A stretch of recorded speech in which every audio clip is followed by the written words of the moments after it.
Hello friends, welcome to Alan seven. അപ്പം നമ്മളിന്നേ അടിപൊളി അയില വെച്ച് കിടിലനായിട്ടൊരു അയില മുളകിലിട്ട് ഉണ്ടാക്കാൻ പോകട്ടോ. ഇത് ചോറിൻ്റെയൊക്കെ അപ്പോൾ അന്യായ ടേസ്റ്റാണ് കേട്ടോ.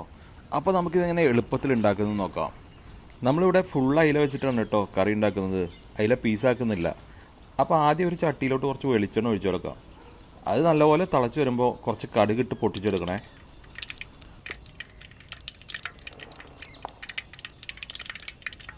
ഇനി അതിലോട്ട് കുറച്ച് ഉലുവ ഇട്ട് എടുക്കുന്നുണ്ട്. ശേഷം കുറച്ച് കറിവേപ്പില,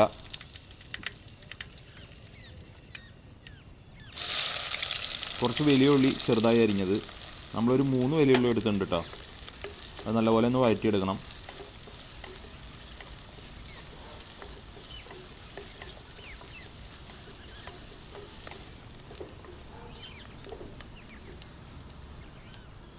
അപ്പോൾ നമ്മുടെ ഉള്ളിയെല്ലാം വേണ്ട ഒരു ബ്രൗൺ കളറായിട്ടുണ്ട്. ഇനി അതിലോട്ട് കുറച്ച് ഇഞ്ചി വെളുത്തുള്ളി ചതച്ചത് ഇട്ട് കൊടുക്കാം.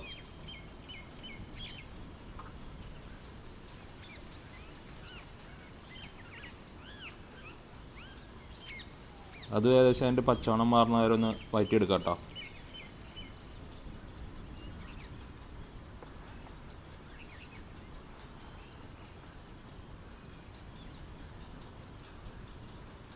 അപ്പം നമ്മുടെ ഇഞ്ചി വെളുത്തുള്ളി നല്ല വഴറ്റി വന്നിട്ടുണ്ട്. ഇനി അതിലോട്ടൊരു തക്കാളി ഇട്ട് കൊടുക്കുന്നുണ്ട്. അത് നല്ലപോലെ ഒന്ന് ഇളക്കിയെടുക്കുക.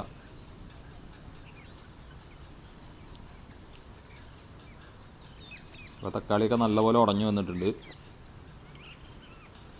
എനിക്ക് കുറച്ച് കുടംപുളി ഇട്ട് കൊടുക്കുന്നുണ്ട് കേട്ടോ. നമ്മളൊരു 3 കുടംപുളി ഇട്ട് കൊടുത്തിട്ടുണ്ട്. അത് നല്ലപോലെ ഒന്ന് ഇളക്കി കൊടുക്കുക.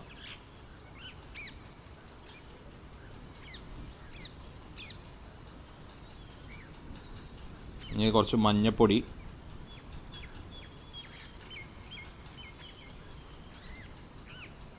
മുളക് പൊടി,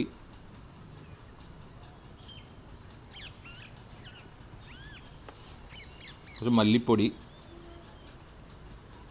കാശ്മീരി ചില്ലി. ഇത് ഞാൻ കുറച്ച് അധികം ഇടുന്നുണ്ട്, എന്നാലേ അതിനൊരു കളറൊക്കെ കിട്ടുള്ളൂ. ഇത് എരിവ് കമ്മിയായിരിക്കും.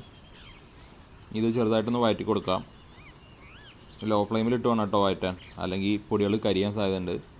ഇനി അതിലോട്ട് കുറച്ച് വെള്ളം ഒഴിച്ചു കൊടുക്കാം. വെള്ളം നിങ്ങൾക്ക് ആവശ്യത്തിന് ഒഴിച്ചു കൊടുക്കാം. ഞാൻ നല്ലപോലെ ഒന്ന് ഇളക്കി കൊടുക്കാം. ഇനി ആവശ്യത്തിന് ഉപ്പിട്ട് കൊടുക്കുക. ഒന്ന് അടച്ച് വെച്ച് തിളപ്പിക്കണം. നമ്മളെ കറി നല്ലപോലെ തിളച്ച് വന്നിട്ടുണ്ട് കേട്ടോ.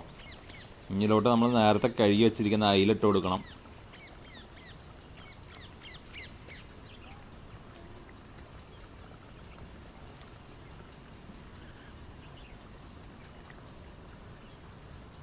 ഇത് നല്ലപോലെ ഒന്ന് ഇളക്കി മിക്സ് ചെയ്തെടുക്കാം കേട്ടോ.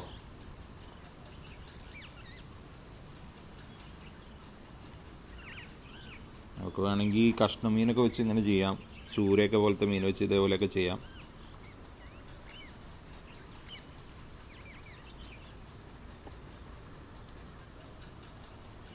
ഏകദേശം ഒരു 5 മിനിറ്റ് ഇതേപോലെ അടച്ചു വെച്ചൊന്ന് വേവിക്കാം കേട്ടോ. അപ്പോൾ തുറന്നെടുത്തപ്പോൾ മസാലയിൽ നമ്മളെ മീനൊക്കെ നല്ലപോലെ പിടിച്ചിട്ടുണ്ട്. ഇതിലോട്ട് കുറച്ച് കറിവേപ്പില ഇട്ട് കൊടുത്തു കഴിഞ്ഞാൽ നമ്മൾ അടിപൊളി മീൻ മുളകിലിട്ട് റെഡി ആയിട്ടോ. ഇത് ചോറിൻ്റെയൊക്കെ അപ്പോൾ അന്യായ ടേസ്റ്റാണ് കേട്ടോ. പറ്റുകയാണെങ്കിൽ എന്തായാലും മസ്റ്റായിട്ടൊന്ന് ട്രൈ ചെയ്യണം. വീഡിയോ ഇഷ്ടപ്പെട്ടാൽ ചാനൽ സബ്സ്ക്രൈബ് ചെയ്യണേ.